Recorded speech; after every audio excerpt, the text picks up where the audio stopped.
What's good, people?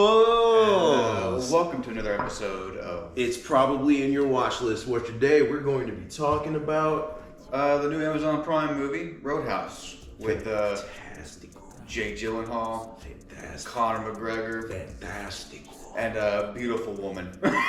Daniela Melchior. Oh. I hope I didn't butcher that last name. Apologies if I do, because if you don't have a man, there's one coming soon near you. Near you. Jesus fucking Christ. So, like in the previous episode, I think it was in the previous episode of Ranks. Was it Ranks or was it It's Probably in Your Watch List? They blend for me now. We was talking about how TJ was in his feelings off of these two female leads, right? My turn. For the gentleman. My turn.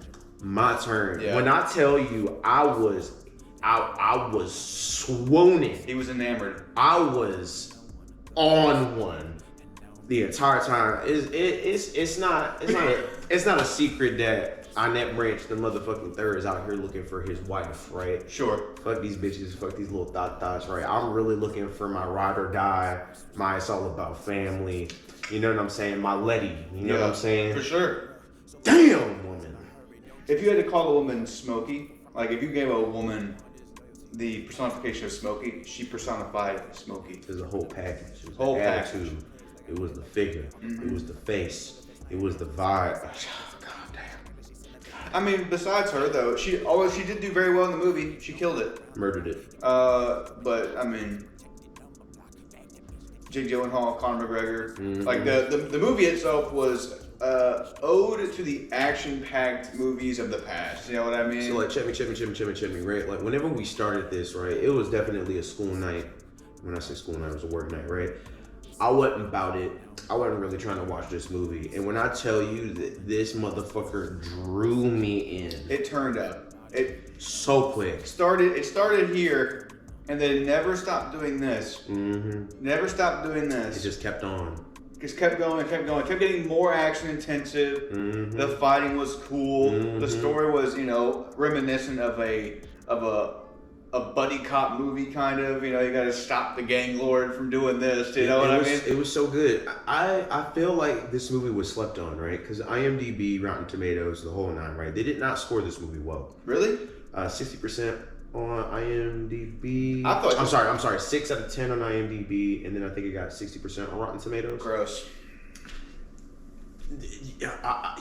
This is a fun popcorn movie, bro. This is amazing. This should have come out in theaters. We have talked about popcorn movies with Godzilla x Kong, right? This is a popcorn movie. Should have been in theaters. It was so good. It was so very good.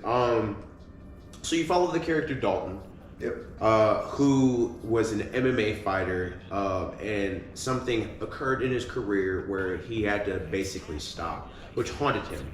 Of course, you got little flashbacks and little hints throughout the whole film of this particular instance in his career just absolutely fucking his day up. Yes. And he was trying to get back. Yeah. He was trying to sow positivity into his karma. I think he was trying to atone. He was trying to atone. Really just this guy who had a skill and knew what to do with it, and he ended up getting a little over his head. But he committed, he dug deep. Oh my goodness, he dug way too deep. He absolutely fandangled and figured that shit out. I mean, I'd say I never thought I was going to see Conor McGregor's ass. I didn't need to see Conor McGregor's I didn't either. Which, no disrespect to you, Conor McGregor, you got hands for me. I already know. I don't want that smoke, but like, I ain't need to see that, cousin. I really didn't. Walked around like an absolute unit. That was the perfect role for him. I mean, yeah, it was. Perfect role for him. I mean, so it's obviously a rebranding of a previous IP, with the Patrick Swayze movie that came out, 80s. I mean, Patrick Swayze in himself was an icon of the time. Dirty Dancing, Patrick Swayze Point was Break, an absolute goat. I mean, Ghost. Ghost, yeah. Roadhouse. I mean, he was in a lot of iconic movies from that decade, from that era. And I think if they were going to redo one of those movies, I mean, we already redid Point Break. Okay. Didn't see that. Heard it was terrible. I'm not gonna say I can't really speak on it. I definitely haven't seen it. So. But I think if they were gonna do any one movie this is probably the one to do, and they knocked it out of the park. Don't let anybody think they did knock it out of the park. They swung on that shit. They reached for the fences, and they absolutely hit the fucking home run. Because, go ahead. I'm so sorry. So for an action-packed film, like this is a fighting movie, right? It is. The humor in it was so good. Top notch. The acting in it was really, really good. Jake Gyllenhaal, man. It's Jake Gyllenhaal. Storyline was on point. There are points, right, where you hesitate because you're like, oh, is this where it's going to drop off? And then it just kind of affirms that you're supposed to be watching it. It's really well done. Mm-hmm. Agreed. It's a movie that's slept on. I honestly feel like more people need to give it the clout that it deserves. I mean, I feel like it's got audience's attention. It definitely has. I feel like all the people who are really bashing it might be like the snub-nosed critics. You know what I mean? The motherfuckers in Ratatouille. Yeah, I mean, it's like, come on, man. You know when a movie's trying to win an Oscar. You know when a movie's trying to be a masterpiece. This movie was not trying to do It's not trying to do any of that. It was trying to be the fun action-packed thriller that you wanted to watch and enjoy. Mm-hmm. And I can get behind a movie who knows what it is. Mm-hmm. When a movie knows what it is, that's when it becomes it's the best, right? And I know we're differing opinions on Kong x Godzilla, right? But that movie knew what it was. It didn't have any it didn't have any delusions about what it was. Yeah. It was that movie. There's some movies that are like they're bad with delusions of being that Oscar contender, and when you watch them, it's like ew. Yeah. You know what I mean? I can tell that you just didn't have the right idea for this film, or you didn't have the right attitude going into it. Didn't know what this was. I just need people I need new filmmakers to make the movies that they're making. Don't make it for an accolade. Mm-hmm. Like, you know, whenever you make a song, you ain't making it to get out here and I don't know how to describe it. You know what I'm trying to say though? Like, yeah. You're making it for you. I'm not out here trying to catch awards. You're making it for you. I'm trying to fulfill a vibe. I'm trying to find the energy. I'm trying to communicate love, peace, harmony, and being the absolute op with the goddamn century. Facts. Period. Facts. I am an anti-hero.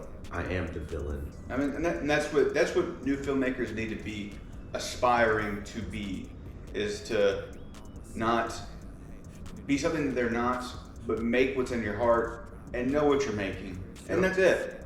Just know what you're making. If you're making an action film, make the action movie. If you enjoy the music you make, enjoy the music you make and make that music. You know what I mean? It's not. And if it's supposed to be, it will happen. It will happen. But don't shoot for it. Don't shoot for it. When you shoot for it, you become a poser. Yes.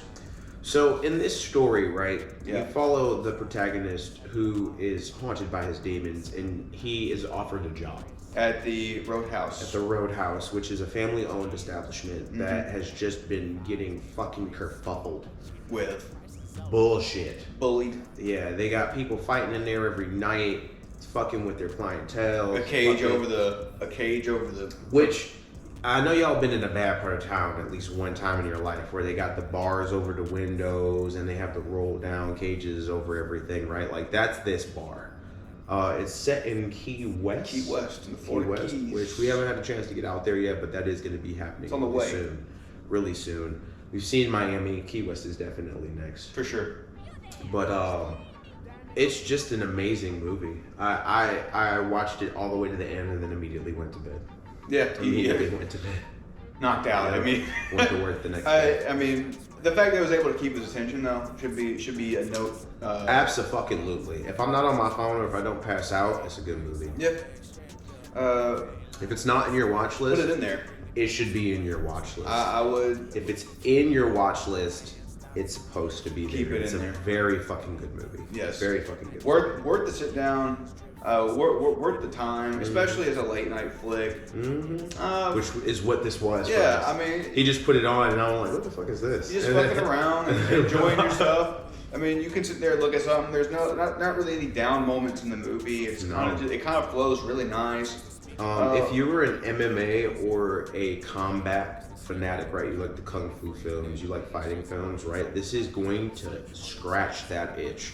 But what I really loved were the little comments, the little low-key comments. The one-liners. In between, like the hands being thrown, where it was just like, that was fucking funny. Yes. You know? At times, it brought us back to that T2 era, that Terminator era, those pre-action Arnold one-liners, the Sylvester Stallone Rambo one-liners, you know what I mean? It's not the type of movie, because those movies are very much the goriness. But this one, it offers you, like you said, that itch that needed scratching, and it was a respite in the mix of other stuff we'd be watching. Absolutely. And worth it wholeheartedly. Let me give it a rating.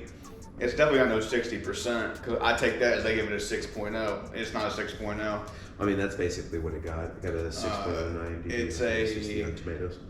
I mean, bro, it's really like a 7. I'm gonna give it a 7.8. All right, I'll be that guy and give it to 8.2. 8.2? I'll give it to 8.2. And that's only because, right, like, it's definitely a fighting movie. That's what it is. Yeah. This isn't, so you've already touched on, right? Like, this isn't something that was made for awards. No, not at all. That's supposed to be the creme de la creme of its time.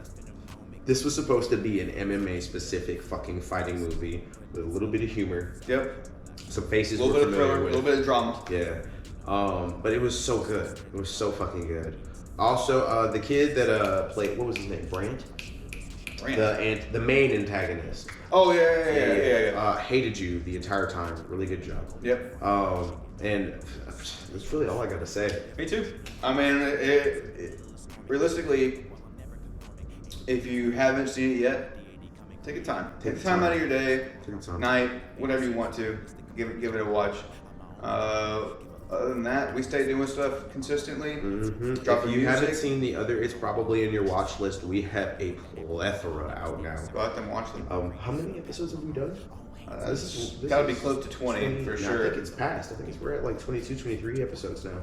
Just stuff that hasn't been released yet. Yeah.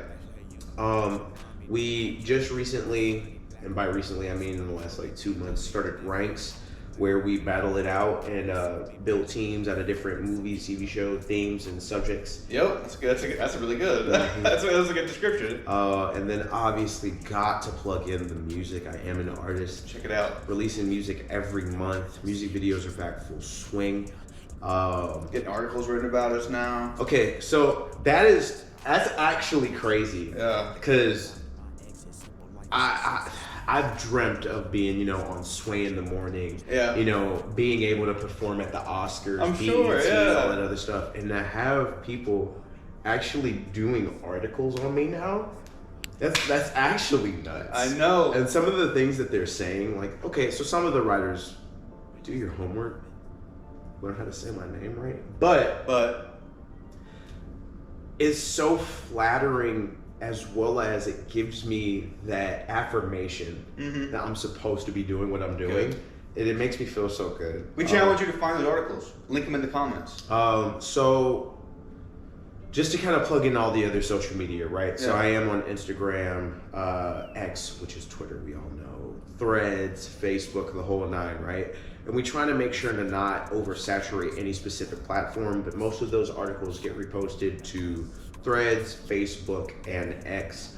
And then anything that content creators like to make, I usually repost on my Instagram and my TikTok. So if that's something that you're interested in and you want to go and kind of deep dive that stuff, that's where you'll find all that good stuff. Please do. It kind of made me smile because I got articles getting. Yeah, I know. It's something to smile. Regardless, it's cool. Guys, hey, we love you. Vibe and Absolutely. Love us again. Absolutely. Hey, shout out Ultimate 20 Mohawk. And stay getting shouted out until. Shout out to my mama, because I see you too, mama.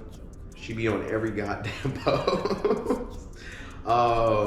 And then, anybody you want to? I mean, we don't usually be shouting out people. Like, you got anybody you want to holler at real quick? Shout out all my family, really. Yo, shout out to the fam. Shout out to the friends. Tyler Dalton, we love you. Tristan, Max, we love you. R.I.P. to the ones not here Corbin, no more. love you. Love you. Corbin, are you Ultimate 20 Mohawk? See, I originally thought that was him, but I'm pretty sure that's not him. Is that you, Corbin? Regardless, with peace and love, y'all be good. If Bob does this again another time. Hey, so this is like my third glass of wine, Come on, man. but like I'm so comfortable. Come on, man. Okay, but like listen. Distraction mixed with liquor, how I cope, it's a joke.